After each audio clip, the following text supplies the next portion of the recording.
Thank you, John. Today, I'm going to look at the results of our customer survey. First, I'll go through the survey questions, then summarise the results, and finally, I'll outline the conclusions. After that, there'll be time for questions and discussion. So, let's start with the survey questions. Turning to the results, as you can see from the diagram, most people decided what to buy when they saw the product at the showroom. About 1/3 made their decision based on what the salesperson said. The others knew what they wanted to buy already. Most of those made their decision on the recommendation of a friend. Only a few said they relied on advertising. Let's move on to the conclusions. The first one is that it's very important that salespeople on the floor know about our products. Another is that after-sales service is critical. People who experience good after-sales service are more likely to recommend a brand. And finally, advertising.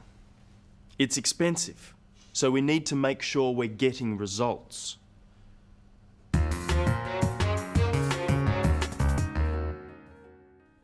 In today's program, we look again at a presentation. Tan is presenting the results of a survey. Let's see how he does it. How does Tan start his presentation? Today, I'm going to look at the results of our customer survey.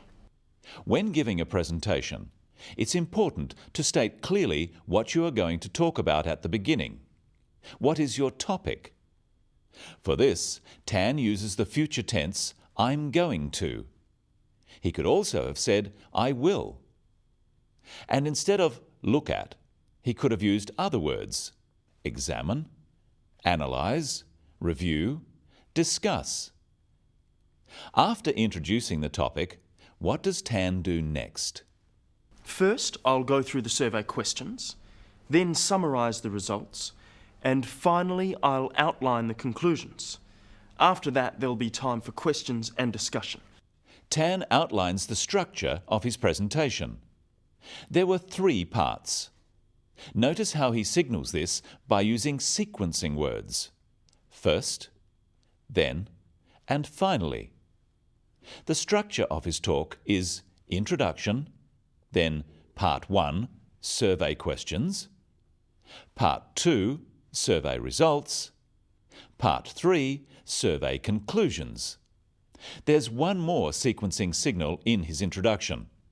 Did you hear it? After that, there'll be time for questions and discussion.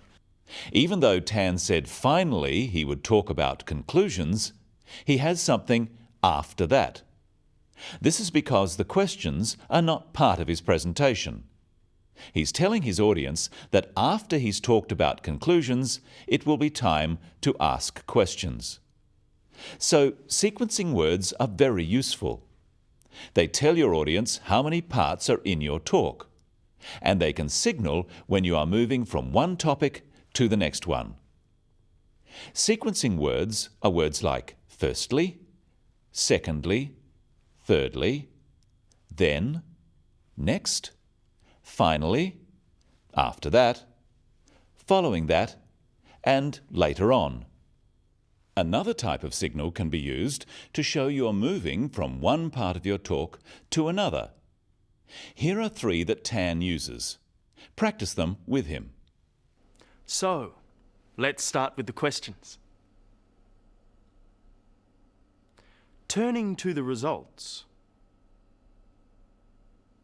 let's move on to the conclusions. When we speak in English, pauses and intonation are as important as the words we use, because they help people understand. Listen. Let's move on to the conclusions. The first one is that it's very important that salespeople on the floor know about our products. Another is that after-sales service is critical. Without pauses or intonation, it's much harder to understand, and it sounds boring. Let's add pauses. Let's move on to the conclusions. The first one is that it's very important that salespeople on the floor know about our products. Another is that after-sales service is critical. Pauses should come between sentences, here. But you'll notice small pauses in the middle of sentences, after phrases. These help the listener to follow what is being said. Now we add intonation and stress. Let's move on to the conclusions. The first one is that it's very important that salespeople on the floor know about our products. Another is that after-sales service is critical. Intonation is the way we pronounce sentences. Note the downward intonation at the end of sentences. Let's move on to the conclusions. About our products. After-sales service is critical. Stress occurs in words and sentences. In words, one syllable is stressed. The wrong stress makes it hard to understand. So, conclusion, not conclusion. Products, not products. Even more important in speaking is to stress the important words in a sentence. This helps the meaning of what you are saying. It gives emphasis. So Tan says, let's move on to the conclusions. Stressing conclusions because it's the key word in this sentence. The other words stressed are the key words for understanding. Let's listen to Tan once more, noting the pauses, intonation, word and sentence stress. Let's move on to the conclusions. The first one is that it's very important that salespeople on the floor know about our products. Another is that after-sales service is critical. Let's look at the diagram and how we can describe numbers or statistics. First, Tan says most people decided what to buy at the showroom. Because more people decided at the showroom than at home, we can say most, the majority, or over half. To describe people deciding at home, which is less than 50%, we could say a minority or less than half. Looking at the reasons for decisions, we are comparing 4 groups of people. We can use descriptive words such as many, some, a few. And we can say the greatest number or the highest percentage. The greatest number of people went by the salesperson's recommendation. We could say only a few relied on advertising. And we can use words like approximately, about, nearly, over, and under. Approximately 1/3, about a quarter, over a quarter, under a third. Finally, let's look at Tan's conclusions. The first one is that it's very important that salespeople on the floor know about our products. Another is that after-sales service is critical. People who experience good after-sales service are more likely to recommend a brand. And finally, advertising. It's expensive, so we need to make sure we're getting results. Notice again how Tan uses signals for his conclusions. His audience can clearly hear that there are 3.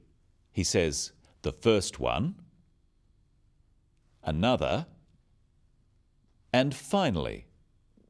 Notice also how Tan uses adjectives to make his points. You shouldn't use the same words all the time. What are the adjectives? They are important, critical, and expensive.